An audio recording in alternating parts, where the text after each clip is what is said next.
हर कहानी कुछ कहती है। आइए सुनते हैं आज की कहानी क्या कहती है। गुरु की 7 बातें। गुरुकुल में कुंवर जब अपने गुरु से सारी विद्या सीख चुका, तब उसने अपनी राजधानी लौटने का निश्चय किया। उसने अपने गुरु से आज्ञा मांगी। गुरु ने उसे आज्ञा देते हुए कहा, कुंवर, अब मैं तुम्हें 7 बातें बताने जा रहा हूं कि मेरी 7 बातें तुम ध्यान से सुनो। कुंवर बोला, वे कौन सी बातें हैं गुरुदेव? गुरु ने कहा, सुनो, पैसा गांठ तो जोरू साथ, छत की बहन अनछत का भाई, रस भर नगरी विष बेल कन्या, जागे सो पावे सोवे सो खोवे। कुंवर ने इन बातों की गांठ बांध ली और गुरु से आशीर्वाद लेकर चल दिया। कई दिनों की यात्रा के बाद वो अपनी राजधानी पहुंचा। वहां उसे पता चला कि शत्रु देश के राजा ने उसके राज्य पर हमला कर अपना अधिकार जमा लिया है और उसके पिता और भाई को कैद खाने में डाल दिया है। अब उसका वहां रुकना खतरे से खाली नहीं है। यही सोचकर कुंवर वहां से चला गया। कुंवर सोचने लगा कि किस तरह से अपना राज्य वापस लिया जाए। तभी उसे अपनी ससुराल का ख्याल आया। उसकी पत्नी अभी मायके में ही थी। वो अपनी ससुराल से मदद लेने के लिए चल पड़ा। कई दिनों की यात्रा के बाद वो अपने ससुर के राज्य में पहुंचा। उसने कुएं पर कुछ स्त्रियों को पानी भरते देखा। कुंवर ने उन स्त्रियों के द्वारा ससुर को खबर भिजवाई कि उनके जमाई आए हैं। औरतों ने तुरंत ही जाकर राजा को खबर कर दी। कुंवर के ससुर ने पूछा, जमाई जी किस हाल में आए हैं? औरतों ने जैसा देखा वैसा ही बता दिया। कुंवर के ससुर ने यह सुनकर अपने खास नौकर द्वारा यह खबर भिजवाई, आप हमें इस तरह शर्मिंदा करने के लिए क्यों आए हैं?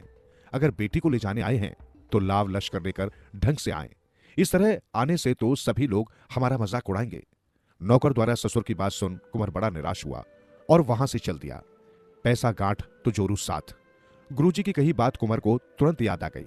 वो सोचने लगा कि उन्होंने ठीक ही कहा था। ये सोच वो आगे बढ़ गया। कुंवर पछताता हुआ दुखी मन से चला जा रहा था। रास्ते में उसकी बहन का राज्य आया। उसने बहन के महल में जाने की सोची। बहन के राज्य की सीमा पर एक मंदिर था। वो मंदिर में गया और पुजारी के द्वारा अपने आने का संदेश भिजवाया। पुजारी ने जाकर बहन को बताया कि उसका भाई आया है। बहन ने पुजारी से पूछा, मेरा भाई कैसा है और किस हाल में आया है? इस पर पुजारी बोला, हाल तो उसका बहुत खराब है। उसके कपड़े तक बहुत गंदे हैं। साथ में कोई नौकर चाकर भी नहीं है। यह सुनकर बहन ने कहा, मेरे भाई से जाकर कहो कि अगर आना ही था तो नौकर चाकर और लाव लश्कर लेकर शान से आते। इस तरह आकर ससुराल में मेरी खिल्ली न उड़ाएं। पुजारी ने कुंवर को सारी कहानी कह सुनाई। ये सुन उसे बहुत दुख हुआ। उसे अपने गुरु की कही बात याद आ गई।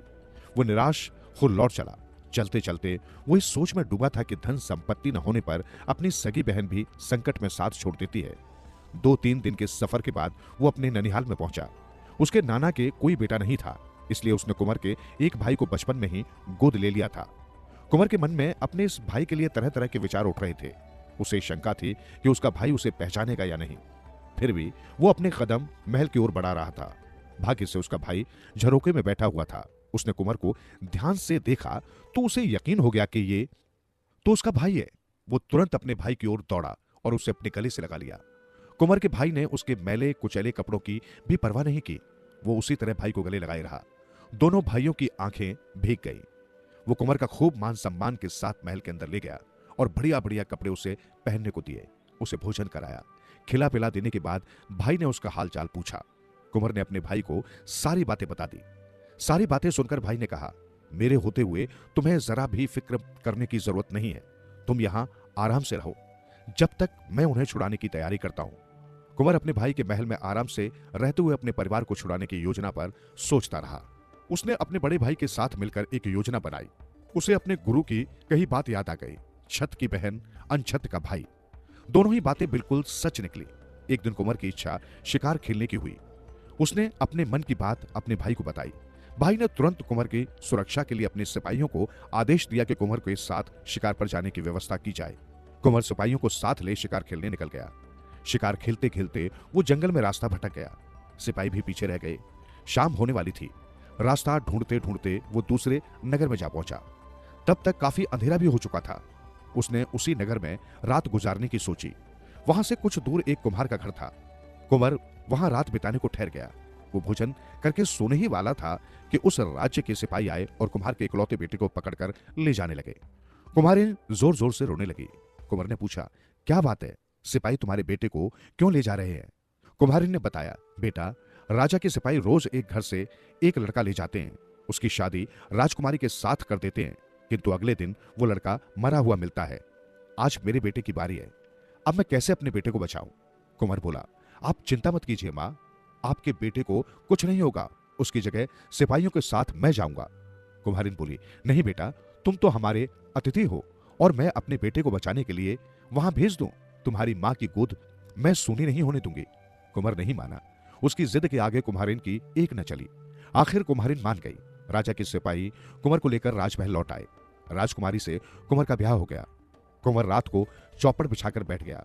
राजकुमारी आधी रात तक खेलती रही।